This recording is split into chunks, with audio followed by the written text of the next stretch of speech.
ಅಧಿಕ ಮಾಸದಲ್ಲಿ 3 ಆಂಜನೇಯನ ದರ್ಶನ ಮಾಡೋದು, ಅದು ಕೂಡ ಒಂದೇ ದಿನದಲ್ಲಿ ವಾಡಿಕೆ ಇದೆ.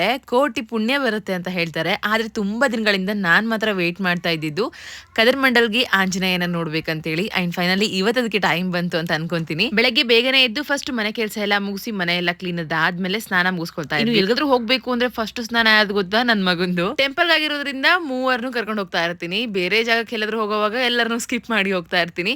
ಇನ್ನು ಮನೇಲಿ ದೀಪ ಧೂಪ ಎಲ್ಲ ಹಚ್ಚೋ ಅಂತ ಕೆಲಸದಲ್ಲಿ ನಾನು ಬಿಸಿ ಆಗಿದ್ರೆ ಜಯಂತ್ ಮಕ್ಕಳಿಗೆಲ್ಲ ಸ್ನಾನ ಮಾಡಿಸಿ ರೆಡಿ ಮಾಡ್ತಾ ಇದ್ರು. ಇನ್ನು ಕಂಪ್ಲೀಟ್ ಆಗಿ ಪೂಜೆ ಎಲ್ಲ ಆಯ್ತು ಮನೇಲಿ. ಸೊ ನಾನು ಕೂಡ ಎದ್ದು ಸಿಂಪಲ್ ಆಗಿ ರೆಡಿ ಆಗಿ ಹೊರಟಿದ್ದಾಯ್ತು.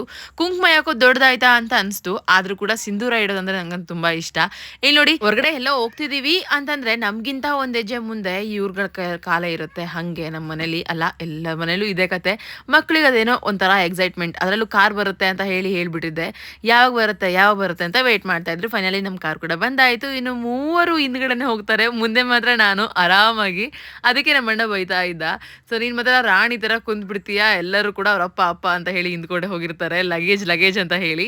ಸೊ ಹಿಂಗಿತ್ತು. ಇನ್ನು ಕಾರ್ ಸ್ಟಾರ್ಟ್ ಆಯ್ತು ಅಂತಂದ್ರೆ ಫನ್ಗೆ ಏನು ಕಡಿಮೆ ಇಲ್ಲ, ಅಷ್ಟು ಮಜಾ ಮಾಡ್ತೀವಿ ನಾವು. ಇನ್ನು ನಮ್ ಜರ್ನಿ ಸ್ಟಾರ್ಟ್ ಆಯ್ತು. ವೆದರ್ ಅಂತೂ ಸಕ್ಕತ್ತಾಗಿತ್ತು. ಕಂಟಿನ್ಯೂ ಮಾಡ್ತೀನಿ. Keep watching. Thank you.